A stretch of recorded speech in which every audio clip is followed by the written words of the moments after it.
This is the property where I've been doing the lockdown. Walking down the driveway is this lovely old house. This is where Sian, my friend, lives. The house was built over 100 years ago, though we've recently realised the palm trees were only planted there in the last 10 years. The house is bluestone. It's got 2 bedrooms, dining room and a lounge room, and out the back previous owners have built another lounge area, kitchen, laundry, bathroom. That's Sian's private domain. I, on the other hand, live in Rosie.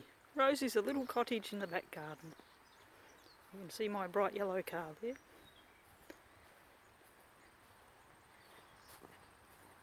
Walking in to the garden of Rosie.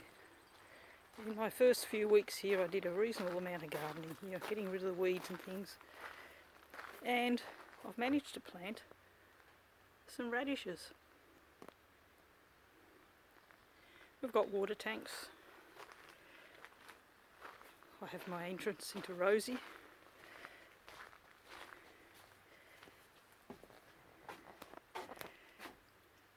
We open up the door, we go inside, and this is where I spend most of my time. I have my own little kitchen with a fridge, cooking facilities, sink, somewhere to sit, and a lovely view outside. But we'll walk around outside in a few minutes. Rosie, the cottage part, was actually an old railway station, was brought here at some stage, and the people who parked Rosie here also brought an old railway carriage, which is the big brown thing on the one side. The brown thing is actually a big bedroom.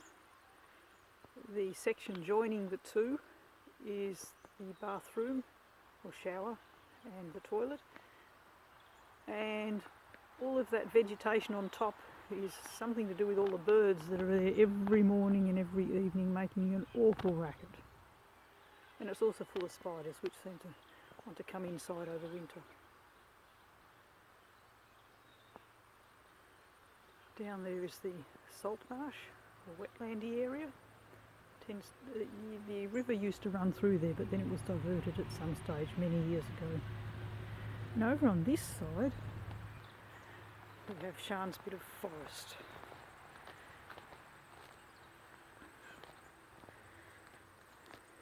Planted by previous owners. It's full of rabbit holes. We spent one morning with the neighbour fumigating some holes and sticking some poison in there, but it's still full of rabbits. In fact, the whole area is quite, not so much, almost dangerous to walk through. You have to look where you're going, because otherwise you'll fall in a rabbit hole and break your ankle.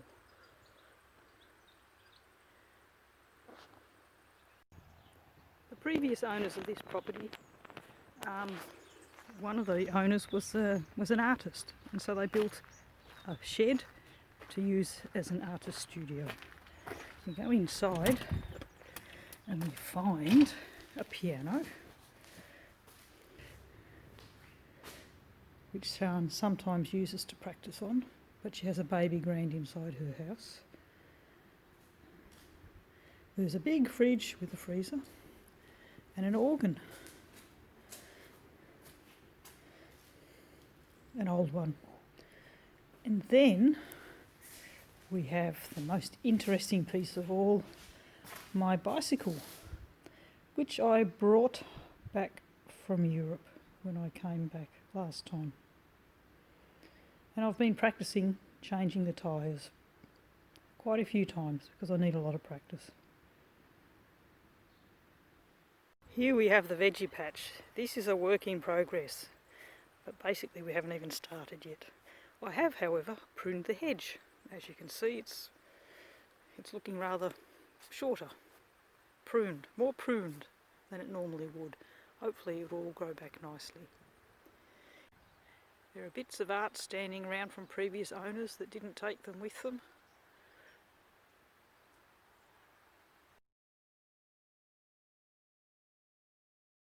Here's the view from Sian's barbecue area and front garden. The dam is partly hers. Further in the distance you can see sand dunes just on the horizon. Beyond the other side of those sand dunes is the ocean. Across the ocean you get to Tasmania.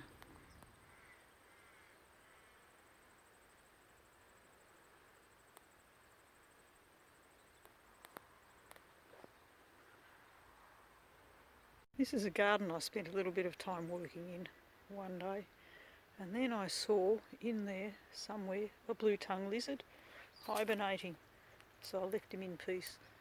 But when Sian came out 2 days later, there was a snake. So we've just left this whole garden area like it is, and we don't disturb anything in here anymore. Geraniums love this area, and Sian loves the geraniums because they just grow so profusely. They're really like weeds, but the flowers are bright and cheery when nothing else is flowering. Here I am, come in from working outside. I'm trying to learn some Japanese.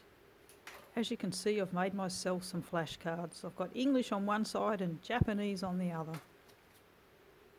What it really shows more than anything else is that I'm still stuck in the old ways of teaching and learning. Flashcards, who would have thought? And it's bunny time. Time to deal with the rabbits. The rabbits here breed, well, like rabbits, which means that there are an awful lot of them. And the only way really to get rid of them is to poison them in their burrows and then close the burrow up. So what Sian tends to do is put some poison down inside the burrow and block the exit with some dirt. The theory being that the rabbits eat the poison and die in the burrow instead of coming outside and creating havoc in the countryside and breeding more.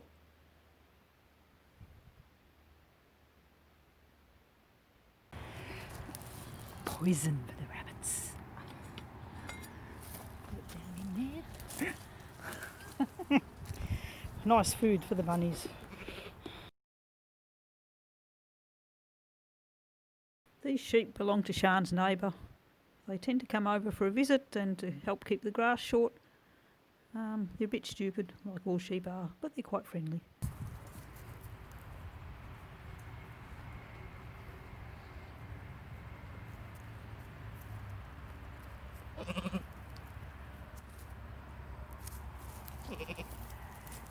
And now it's back to Sian, who's still busy filling in all those rabbit holes.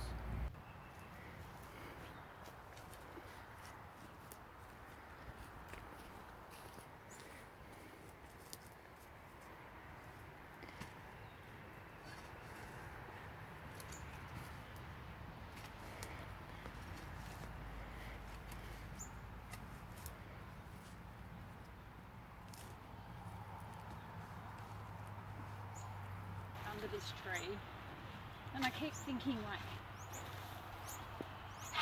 the tree's gonna fall on themselves. It's not really a good thing.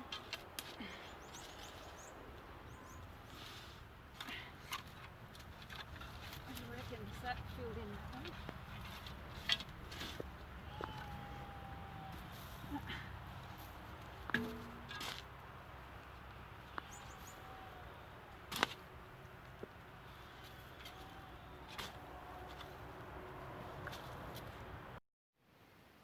This might look like a bathtub to the ordinary person, but it's actually not. It might have been a bathtub in the olden days, but now it's a water trough. And as most farmers know, every good farm has at least one bathtub to be used as a water trough. While Sian's still working away those darn rabbit holes, she's now walking up the driveway to get some dirt to fill some more holes. I'm pondering about the possibilities of turning a bathtub into a spa or a jacuzzi. This one looks like it has more potential. At least it's got a bit of plumbing attached and there's a bit of a wash tub there as well. Who knows? The possibilities are endless.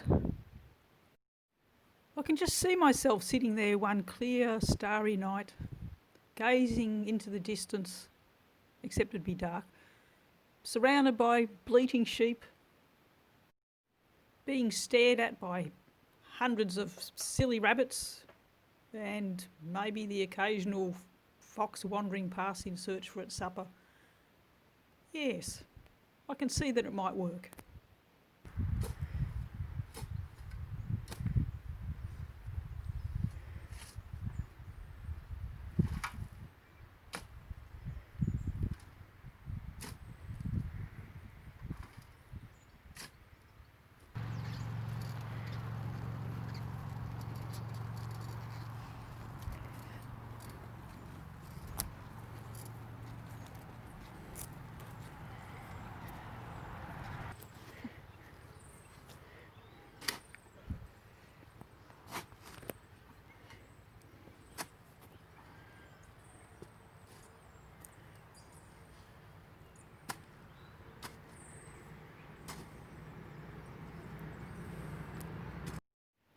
Now that Sian's pretty well finished with this set of rabbit holes, it's time to move on to something else. We'll see what else we can find lying around the place. This is the line of rubbish bins. Might be something quite normal for city folk, but for me it's really quite unusual. I've never stayed anywhere really with rubbish bins before, at least not stayed long term anywhere with rubbish bins. And there they stand, bright and cheery, all in a nice long row. We have to lug them up once a week up to the road, and the local council workers or somebody takes them away, takes the contents away, and then we have to lug the bins back all the way back down the driveway the next morning. It's very exciting. So it's bin night, and this is the long haul up the driveway.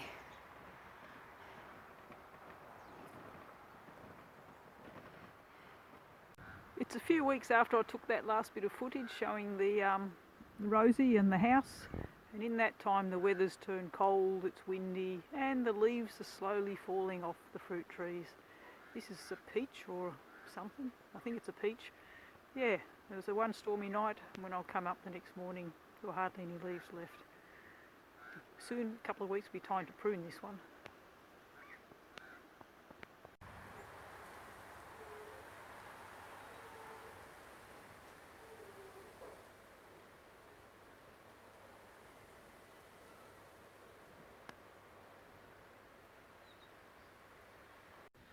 My radishes, yeah, they're sort of growing, but they're a bit sad. There's not much radish actually forming underneath. They're just lots of stem and not much else really. A bit of leaves here and there, starting to go yellow.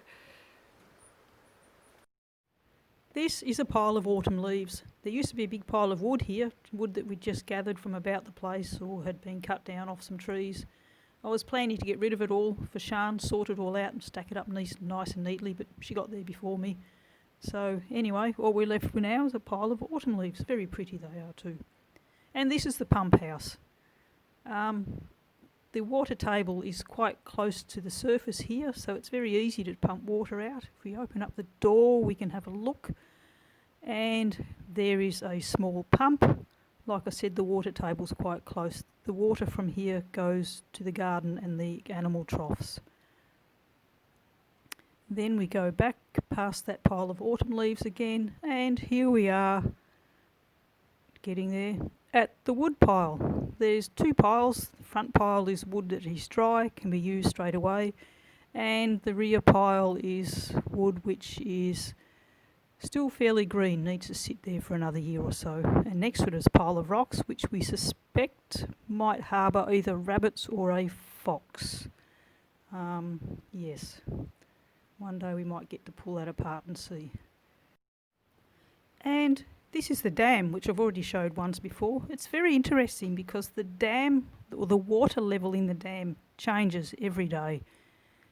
If it's been raining, a few days later the dam fills up and expands quite a lot, and when it hasn't been raining it shrinks again. When the tide's in, some of the water from the river seems to leach into the dam, and when the tide's out the dam sort of subsides just a little bit. Yeah, so it's different every day. What is really nice though is the times when you see the swans sailing around serenely on top of the water. One of my favourite jobs on the farm is heaping up prunings, fallen branches, bits of wood that can't be used for anything else, and pile them all up into a great big burn heap. And one evening or late one afternoon when there's no wind and the time is right, setting fire to it all.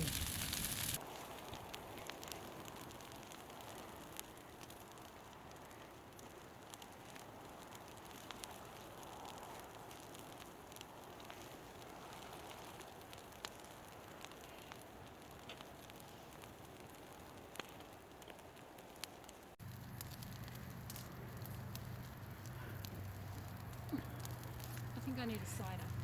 Yeah. I've only got these sweet ones from Aldi. It's either that or a coffee. I think a cider's better. Yeah, I've had my coffee for the day. We just go around here.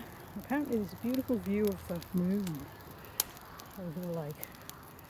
See what we can see so I don't fall in a rabbit hole.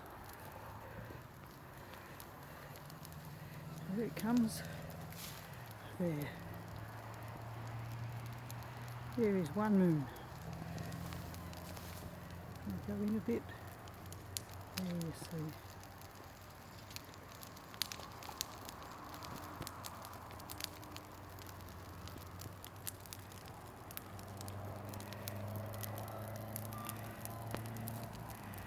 And there is Sian throwing stuff onto the fire.